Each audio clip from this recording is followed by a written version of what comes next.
Do the rich people cringe and say, don't tell them that, Robert? Yes. Don't tell people what you know. Right. Keep them poor. The poor will always be amongst us because it starts up here. It's in their words, and the words become flesh. But when they say, I can't afford it or I can't do that, they go down. They become what they say. Poor people say, I can't afford it, I can't do that, I don't have time. Because it's an escape. It's an escape. You know what I mean? It's easy to say, I can't afford it. Oh, I'm too tired. Oh, I can't go to the gym. When you could go to the gym, but no, I can't. Truth is, I'm just too lazy to go to the gym. And your rich dad used to say what instead of, I can't afford it? How can I afford it? How can I do that? What would it take, or why should I do that? He says that a question opens the mind, a statement closes the mind. See, when you say, I can't afford it, your mind shuts down, and you become what you say. But the thing is that we become creatures of our own habits. And until we break the habit, we don't change. Because to be rich, you have to give something. The way you get rich, you solve other people's problems. Right, that's how you create value. Yeah, poverty is passed on. It's taught in your families. And middle class is taught in families. And so the people right now who are sitting at home, who are struggling financially or worried about money or unhappy, they may be making a lot of money, but unhappy with what they're doing, it was probably taught to you. Your superego was taught, get a job, work hard, or you'll never be rich, or the rich are evil, or whatever.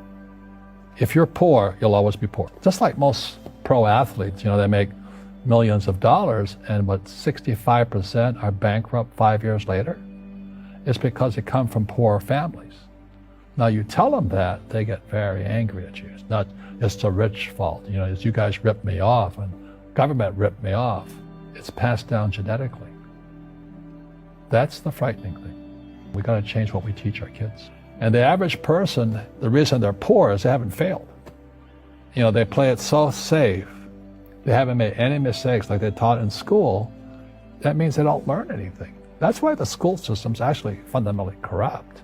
It's anti-education. The school system will never teach you about money. The school system was designed to teach you to be an employee, which is important, or a doctor or a lawyer, a specialist, but never about money. So I remember raising my hand when I was 9 years old, talking to my fourth grade teacher, and I said, when am I going to learn about money? She says, the love of money is the root of all evil. We don't teach money at school. I said, why not? And she couldn't answer me, and she got very flustered. She said, sit down, take your seat. And then I got curious. I said, why don't we learn about money? She says, go ask your father. He's my boss. My father was the head of education. PhD, all that stuff. I go home and ask him, I said, why don't we learn about money in school? And he looked at me and says, because the government doesn't let us teach that subject. The government tells us what we can teach and what we can't teach. And I thought that was strange. And I said, but aren't we going to school to learn about money? He says, no, your job is to get a job. I said, but you get a job to earn money. He goes, no, you're supposed to just get a job. I went, no. Isn't the purpose of a job to earn money? He goes, you're correct. I said, so why don't I just learn about money? I can skip the job part, And he got flustered and he said, if you want to learn about money, why don't you ask your best friend's father about money? He says, because Mike's father is an entrepreneur. And I said, what are you? He says, I'm an employee. I'm a government employee. I went, oh, what's the difference? He says, the difference is an entrepreneur must know about money, or they're no longer entrepreneurs. And he says an employee doesn't have to know anything about money, because the government will take care of them, the company will take care of them. But I took my dad's advice, and I trundled over to Mike's father's office and knocked on his door, and I said, hey, I'm here, 9 years old. Teach me about money. Finally, through persistence, my rich dad started teaching me about money on one condition.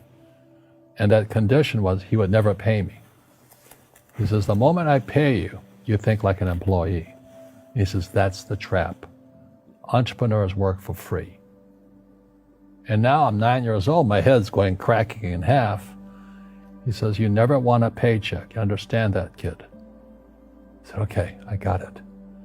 And he says, well, how do I make money? He says, that's what entrepreneurs figure out. It's like a cat, which comes first, a cat or the cat chasing its tail. And I said, so how do I learn about money? So he would just break out a Monopoly game board. So I would work for free. I'd pick up cigarette butts, and he had hotels and restaurants, and I would clean and do menial tasks. And as I got older, I started getting into office work and marketing and accounting, and I was an apprentice basically, but I always worked for free. And he would teach me about money, but the way he taught me about money was playing Monopoly. And finally one day I got upset. I said, well, when are you going to teach me about money? He says, what do you think we're doing? We're playing Monopoly. He goes, no. What do you think we're doing? We're playing Monopoly. He says, what do you think we're doing? So I don't know. I'm teaching you about money. He says that the moment you accept a paycheck, your brain goes dead. He says, as long as you're hungry, you'll think. And he was a great, great teacher. You see, most teachers in school, they're out of ethics. They teach subjects they themselves don't practice. A fake teacher is somebody who just wants a job and they'll teach anything. They teach how to shine shoes if you pay them more money.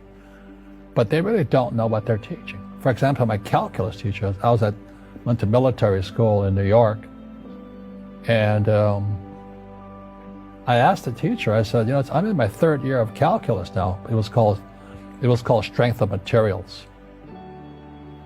I said, am I ever going to use this stuff? He goes, no. I said, why do you teach it? He says, because I get paid. I said, do you ever use it? He goes, no. And that's why, you have to, in life, one of the things I suggest to people, you got to find a real teacher versus a fake teacher. And a fake teacher is somebody who doesn't do what they teach. And a real teacher is doing what they teach every day. School systems are making our students weaker. So in school, they have these things called now trigger effects. So you can't, as a teacher, you can't say anything that might upset the student. They don't want anything that might jar their point of view. So if I went into school, I'd be thrown out because I threatened them.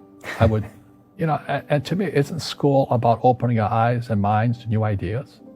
But that's now out of the system. So everybody's got to be PC, politically correct now. And it's killing us. It's killing the brains of our kids. They're going backwards. But in their minds, they're more enlightened. They might be. But if I didn't have ideas that shook me, I wouldn't learn anything new. But now these trigger mechanisms are actually making our students weaker in school.